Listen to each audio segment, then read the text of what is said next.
Good morning, everybody. Bill Cloud here once again, and welcome once again to On This Day. Today is the 25th day of the month Adar, and it was on this day in the year 561 BC that Nebuchadnezzar, king of Babylon, conqueror of Jerusalem, died. Years before, Nebuchadnezzar had been told by the prophet Daniel that he, and by extension Babylon, was represented in a dream by a head of gold that's described for us in Daniel chapter 2. But in the very next chapter, Daniel chapter 3, Nebuchadnezzar commissioned the building of an image that was solid gold, entirely of gold, whereas the dream, the image, had been gold, silver, brass, iron, etc. But he wanted an image entirely of gold. And this is what I believe he was doing. He wanted an image made of himself.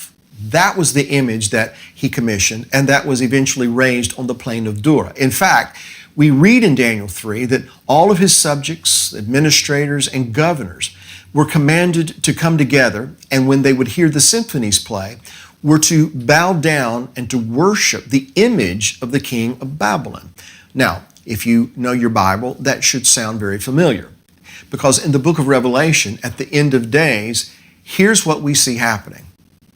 And he, that is the false prophet, deceives those who dwell on the earth by those signs which he was granted to do in the sight of the beast, telling those who dwell on the earth to make an image to the beast who was wounded by the sword and lived. He was granted power to give breath to the image of the beast, that the image of the beast should both speak and cause as many as would not worship the image of the beast to be killed. So what we're trying to get across today is that Revelation, what we just read, is a replay of what occurred in Daniel chapter 3. The beginning always tells the end.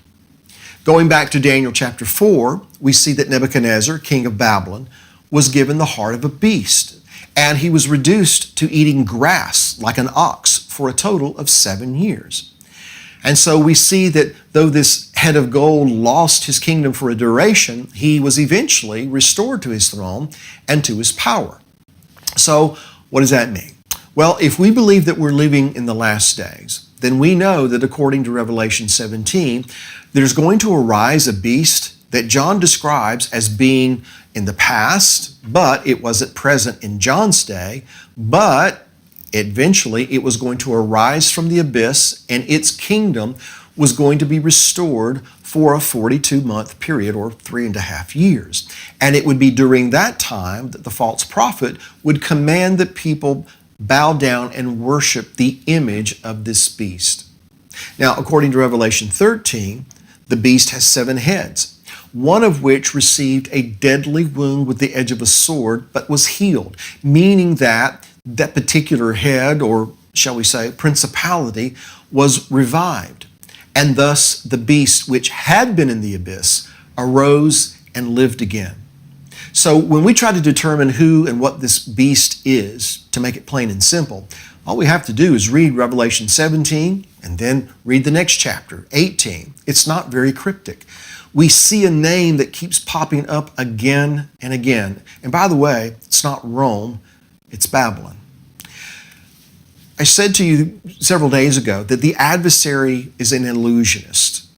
He wants you looking at one hand because he doesn't want you to look and see what's going on in the other hand. And so considering our topic today, I want to suggest something to you. It's possible that for centuries, the adversary has seduced us into looking at Rome to focus on a revived Roman Empire, so that we wouldn't notice that he's reviving Babylon right under our noses. That's the empire that rises at the end. So then, what is Babylon? Is it a geographical location? It is, but it's more than that. Babylon, that's about the way you think. It's a mindset. It's about mixing and mingling, or to use today's jargon, coexistence, tolerance, social justice. Therefore, even though the adversary might want you to look at Rome, perhaps you should keep your eyes and ears open for what's happening around us and understand that Babylon is arising. And it's more than just a geographical location. It's a way of thinking that permeates every nation upon the earth And if every nation, then potentially every individual. Every person has the potential to be infected and affected by this mindset. The very reason for Babylon's existence is not to destroy the world, but to destroy Jerusalem, to destroy God's people. Let me read for you in Revelation 17. Come, I will show you the judgment of the great harlot who sits on many waters, with whom the kings of the earth committed fornication, and the inhabitants of the earth were made drunk with the wine of her fornication. What is her fornication? It's mixing the seed of her husband with the seeds of her other lovers. Mixing, mingling. If the king of Babylon is arising from his grave, we see that his reign is going to be short-lived because our king, the King of Kings, has arisen from his grave. He is alive forevermore, and he will, in his time, come and rule over his people. He will rule over all nations, and he will make Jerusalem his throne. And it's from Jerusalem that his authority will go out. That's where his word will go forth from. And so in the meantime, as his people, what you and I have to be on guard against is that we do not become that harlot who mixes the seed of her husband with those of other lovers. And so then, ladies and gentlemen, the King of Kings is coming, and so we need to resist that other kingdom that is arising.